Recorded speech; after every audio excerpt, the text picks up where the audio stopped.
Las Vegas, and welcome to Chris Garcia, the Conservative American.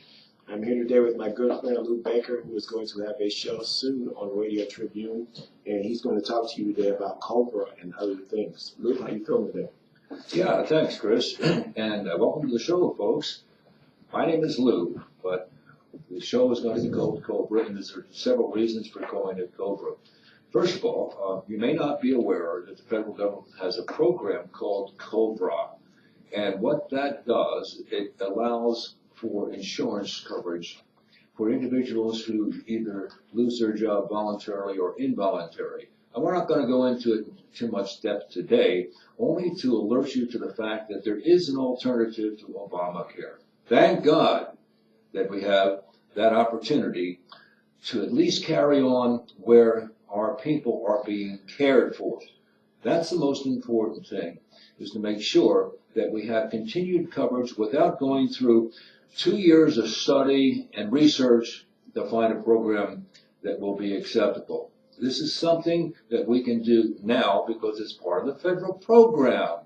So as a result, there's some information that will be passed out, and we'll talk about the cost and perhaps some subsidies in particular cases, but it's like border control. We have to bring it under control. We're talking about the physical well-being of the citizens of the United States.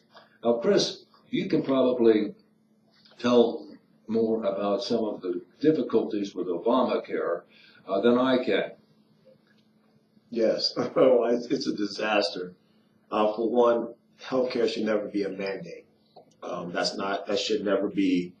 The president should never use his power to mandate that everybody has to have insurance. That's a person's choice, and they should be able to choose what kind of coverage that they want. That's number one. Number two, it destroys small businesses because it forces you to have a certain kind of coverage once you make a certain amount of money, and what it does is it adds no incentives for small businesses to hire.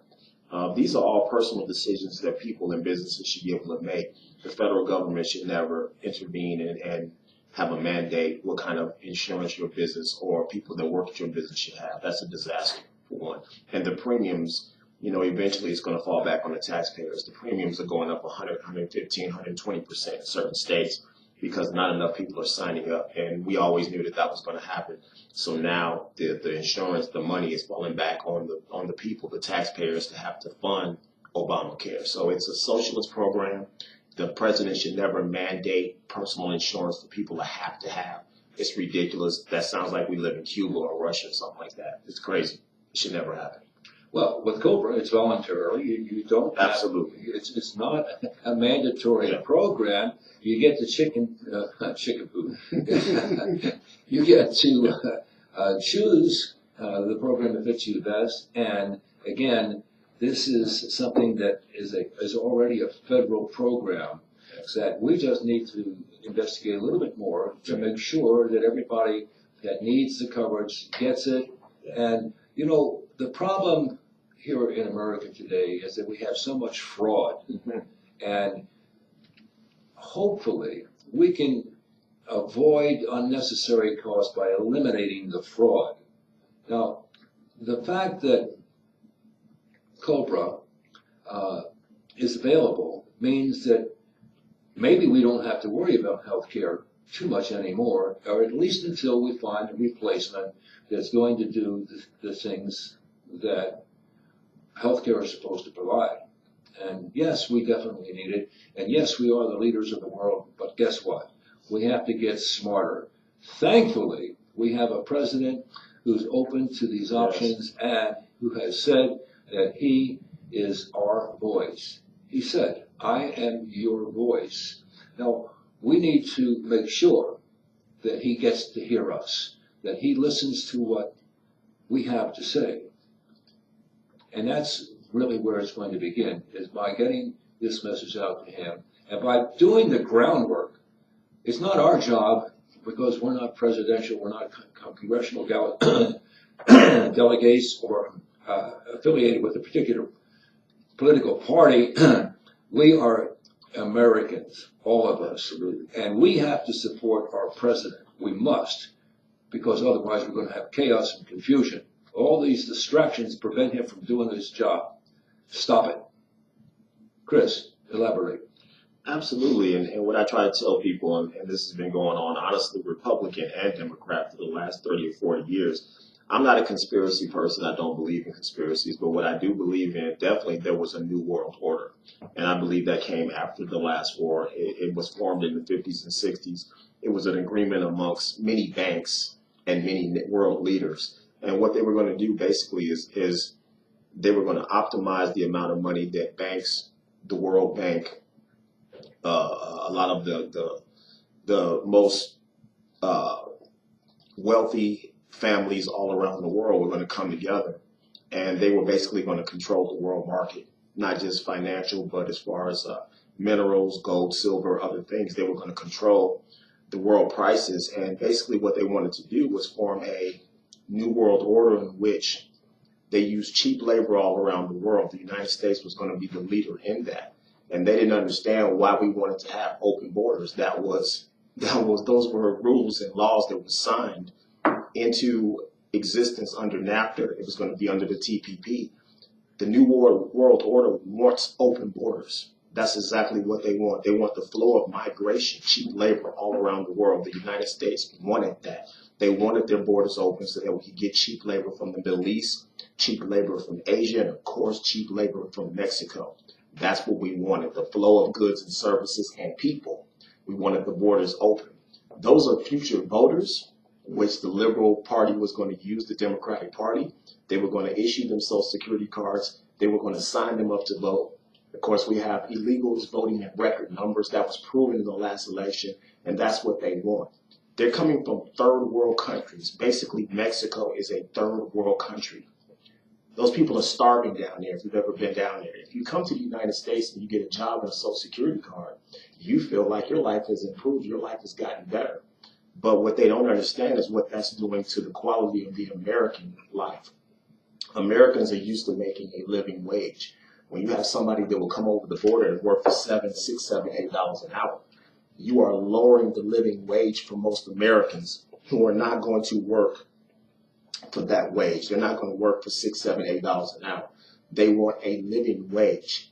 And so when you allow the freedom of your borders to be open and the flow of illegal immigrants to come into your country and lower the living wage for your own citizens, you get a Donald Trump in office. You get a revolt by the American people who see the flow of immigration coming into this country illegally, see their life wage being lowered, and they have to work for lower wages while the prices of food and fuel and everything else is going up. And that's why you got a revolt in this last election. And hopefully Donald Trump does something against immigration, illegal immigration, and that he does build that wall, because that's why he was elected and put in office. So I hope he follows through on that.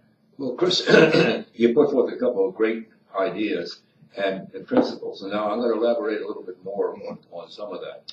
First of all, when we talk about the New World Order, okay, first of all, that sends a message to the populace that, what the New World Order? Okay, well, the real thrust of what we're trying to do here in the world is not a new world order, but a new law and order. That's right. World. Now, there's a huge difference between the two.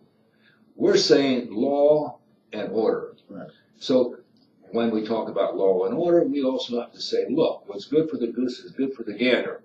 And if we can't go into Mexico and do the things that Mexico does to us, right. then that's not law and order. That's chaos and confusion and open borders, and we don't have a country. Mm-hmm. So we have to stop the flow, just like any disease that we might have, be it cancer or something else, tuberculosis or whatever. We have to stop the cause of that cancer. We have to. All right. Now, when we say we're going to send people back to wherever they came from, he's not talking just about Mexico. He's talking about El Salvador, Guatemala, Nicaragua. That's right. Just a number of countries. Hey, even England, France, Germany, and other places where illegals are coming in. It's not just the Mexican population. Right. Yes, they are predominant. They have seeded into power by their population pressure. Yes. And we know that most of that is illegal. Now, let me give you an example of what I'm talking about. The mere fact that you can go downtown LA and pick up an identification or passport or birth certificate. Absolutely. And then take that to the Department of Motor Vehicles or some other institution to further your cause simply means this. It means that we have a lot more illegal aliens in this country than we ever imagined. So let's just go back maybe 10 or 15 years ago, where we know all this was common practice. Again, you can go downtown LA, pick up a driver's license, it looks legitimate and so forth. Now you take it to the DMV, they're not inspectors, they don't know what they're looking at. It says, oh, it says, citizen. It says, they were born in Philadelphia. So the point is that we have a lot more here at stake, and that when you really boil it down, let's just say, for example, you have a family who has come into this illegally through the fraudulent use of identification. That simply means that those people who are now voting are voting illegally, and they have come into this country illegally. So we have to stop it. We have to go back and say, wait a minute, where did you get here? Now, oh, and you came in from where? And where's your background information? When my great-grandparents and your great-grandparents came into this country, they had to go through Ellis Island. They had to qualify. They had to make sure that they were under quarantine for a certain period of time to make sure that they weren't bringing anything into the country. And so why is it that we have other people who come here and say, oh, we don't need to do that. Oh, we don't need to pay attention to the laws. Even here in Las Vegas, we have illegal operations by illegals, and that money is flowing out of the United States into Mexico and other places. What am I talking about? I'm talking about you can go down into North Las Vegas and even in Las Vegas and find cars parked all over the place with for sale signs. You know what they are? They're people who have gotten into the auctions illegally, have through their friends and associates bought cars, put them on the street for sale. Well, what does that mean? It means that millions of dollars are flowing out of the country because those people don't have licenses, they're not entitled to go into the auctions, they're not entitled to sell, and the people that buy the cars from them have no security whatsoever.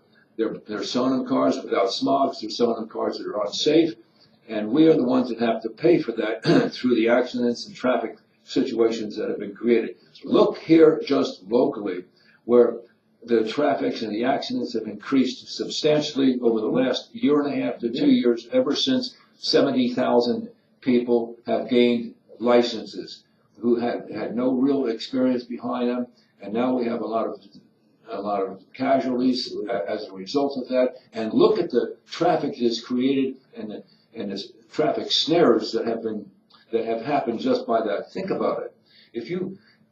And this is 2017. What's it going to look like in 2018, 2019, 2020 as this cancer spreads? Are we going to be snared in traffic and not be able to get off and get so backed up? How do you stop that? Well, I'm not so sure that I know how to stop that, but there are certain ways that we can prevent it from happening and spreading. And so I'm going to let you pick up on that, Chris. Yeah, absolutely. I just think it's ridiculous, man. And I think what's been going on, I just hope, and this is what I was going to do a show on probably pretty soon, if not tomorrow, then next week, is I hope Donald Trump understands what he's got himself into. I think it's one thing to live in New York City, to live in Trump Towers, to even campaign all across the country where he just got tremendous support from the people. The people came out and voted for a Republican in numbers that they never have before. I know my whole family voted for him. And but I just think he needs to understand. I lived in Washington, D.C. It's a different animal. Those people have been dealing with those lobbyists and dealing with those leaders from those other countries, the Saudi royal family. Those people have been putting billions of dollars into those politicians' pockets over the last 30, 40 years. They don't want to give up their lifestyle. They don't want to give up what's been going on. That's why the whole reason the Clintons started the Clinton Foundation is just a large bank account for people to donate money to have access to this country. And that's been going on for decades now, Republican and Democrat. He is an independent. He ran under the Republican Party. Donald Trump is a nationalist. He is a patriot. He's an independent. He's taking a huge pay cut to do this job. This guy's a billionaire. He doesn't have to do a job for $400,000 a year, which he's not even going to accept. So he's doing it because he loves our country, number one. But I just hope he understands when he talked about draining the swamp, it is a deep swamp, and it's filled with people with deep pockets. And they do not want to change what's been going on. They don't want to change the immigration laws. They don't want to change anything. They will even accept 1,000 terrorists to get one person that will vote for them, to get one person that will work cheaply. So they don't care about the American people. That's obvious by the number of attacks we've had in our country, by the number of attacks that have happened all over the world. Look what's going on in Germany under Angela Merkel, the leader over there.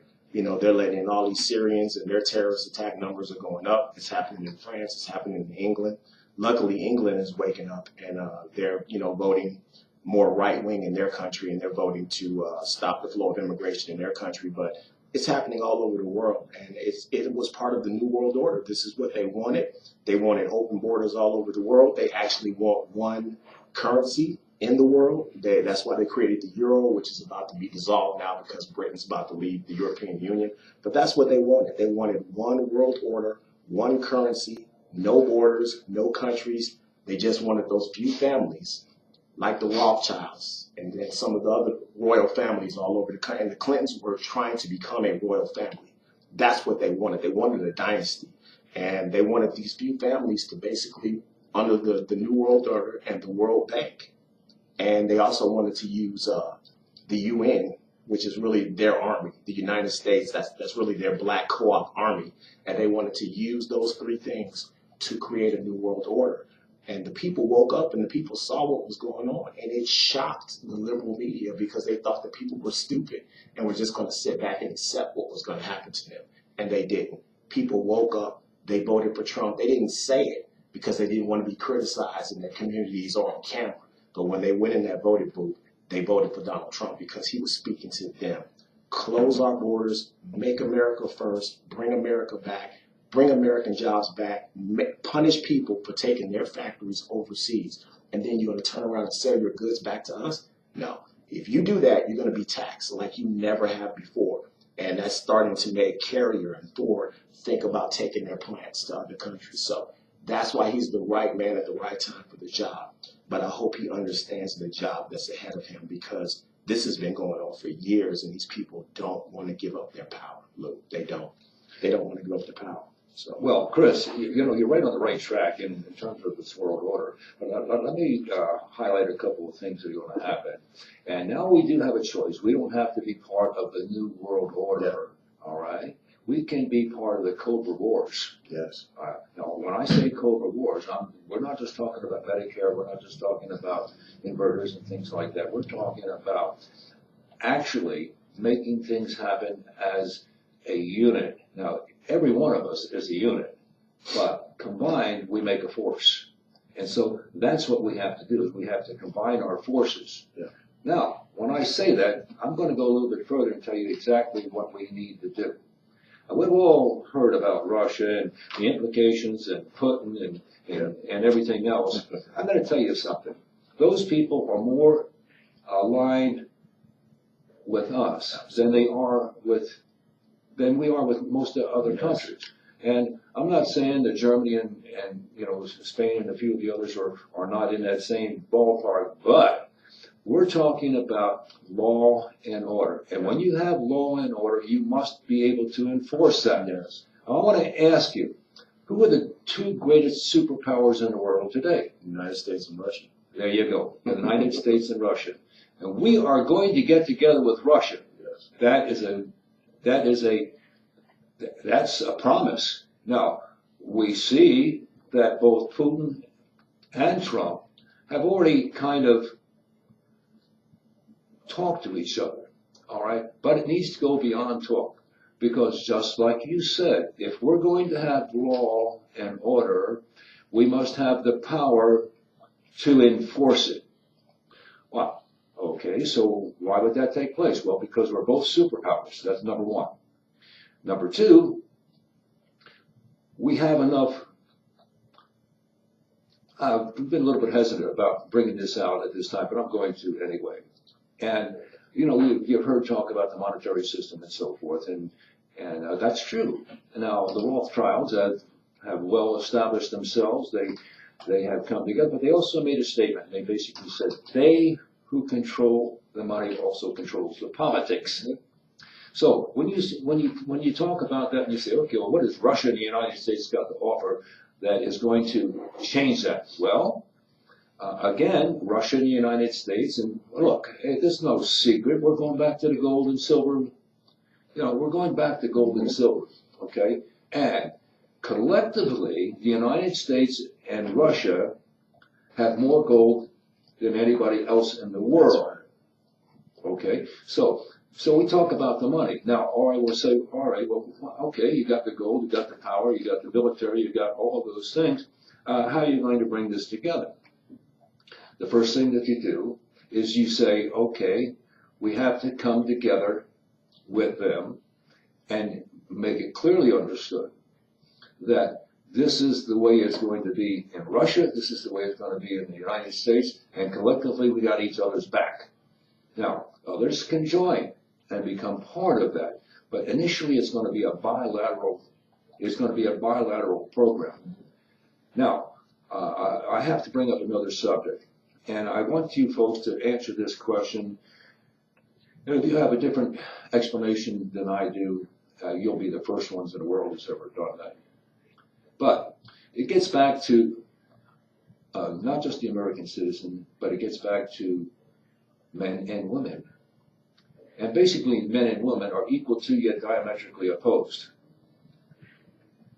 Equal to yet diametrically opposed in purpose. Now, what does that mean? Well, what it means is that everything in the world is built upon the binary system, having a base of 2. Now, this takes a little bit of an explanation, and I came across it purely by chance. But the fact is that if you're playing any kind of a game, whether it's football, basketball, baseball, chess, I don't care what it is, there's always, 2 sides. There could be 4 on a side, there could be 12 on a side. It doesn't make any difference. The fact of the matter is that it starts with a base of 2. If you have a fight and you got Muhammad Ali and somebody else, you got 2 people. Now, the point that I'm trying to make is, well, everybody agrees with that, okay? Now, what they don't understand, what took me so long to understand, was what makes it happen. And so, I've asked a number of people, when we talk about binary system, we're talking about up and down, we're talking about light and darkness, we're talking about red and white, red and blue, and so on and so forth. The point is that those are base of 2 that always starts out. What controls them? Now, Chris, I think I've told you what that is, but let me see if you know.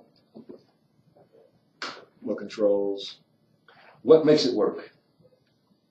I don't know. Explain it to me. Okay, well, I'm going to explain it to you. Now, this, again, is something I stumbled on by accident, and it truly was amazing to me, and I believe it was a revelation to me, because I was working on, of all things, a game for gambling and gaming purposes.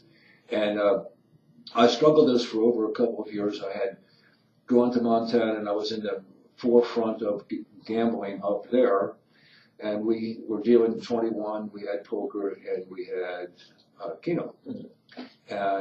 But when I went up there at the time, I was under the impression that the 21 was legal. Well, guess what? It wasn't.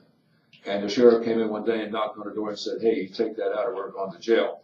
So we took it up. Well, I developed a game that was within the parameters of poker.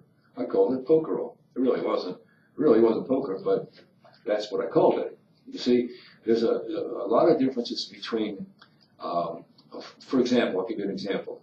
A raffle and a drawing. Well, a raffle and a drawing are equal to each other, but one is legal and one is not. So the differences between the two is necessarily the wording, and we find that prevalent in some of our laws today, is where one is legal and the other is not. Well, to try to make that long story short, it took me over 2 years batting my head against the wall trying to figure out a problem that was in the game. So one night I woke up and I had it, and I sat down and I wrote it down, and from there, I went to the Nevada Gaming Commission. From there, I also went to the U.S. Patents Office, and I got the only patent in the world, Mm-hmm. 9 billion people, and I got the only patent in the world with deck of playing cards. Well, you say, what the hell's a deck of playing cards got to do with the binary system? Well, the fact is, the game and the cards are based on the binary system. And the binary system, as you well know, is nothing more than zeros and ones, having a base of 2. Now, I ask you, what makes the computer work? My wife was a Zeros computer and ones. programmer. What makes the computer work is you. That's you. All right, so when you boil that down, it takes a catalyst to make it work. There has to be a catalyst. Now, you say football, for example. What is the catalyst? Well, okay, you got 2 teams and you got a referee. The referee is the catalyst that makes it work, because if there wasn't any rules and so forth to follow, they'd go all over the place and would never know what the heck was right or wrong. So a catalyst is required to make these things work. And such is the case with a new law and order. We must have a catalyst to make it work. Okay. Now, who would best be the catalyst to make Russia and the United States? Now, this is just in the initial formation of law and order. It's not a new world order. It's law and order. So the best country to help us, at least in my opinion. Now, I could be wrong about this, but I've looked at the essentials, and the essential ingredients are this: nuclear power, gold, and the armies to support it. Okay, and a political willingness to cooperate and watch each other's back. Now, you can say, well, we got the United Nations. Well, that doesn't work like this. All right, and they don't have the fundamentals that are necessary to really enforce it. What are the fundamentals? Money. That's right. Money. Okay. So what I'm saying is this: that the most likely country, based on information that I have, is India. India. We're going to have to wrap it up, Lou. We've come to the end of our time. But listen, Blu Laker is going to have a show very soon on Radio Tribune. Starting at 2 o'clock. And we're going to be looking forward to that. He's going to make that announcement. Do you want to make it now, Lou? Do you want to tell people? Yes. You can look forward to the programs. It's going to be called Cobra. Wow. And, well, the reason for being called Cobra is, as I have initially explained, is that it's something that Cobra is there to help the people. There you go. And so what we're looking for is what Donald has promised. He is our voice. He needs to listen to us, and we need to repeal Obamacare and have a substitute plan. But guess what? It's already there. So we're going to expand upon that, and we're going to talk about the monetary system and how we're going to get together with Russia to make this work. Lou Laker, you heard it here first. Cobra. It'll be starting at 2 o'clock very soon here at Radio Tribune. We're excited to have Lou joining the Tribune family. Once again, you can Google us and watch us. Face the Tribune with Orlando LaRosse. Chris Garcia, the Conservative American, will be up in a couple of hours. And soon, Cobra with Lou Laker will be coming up soon here on Radio Tribune.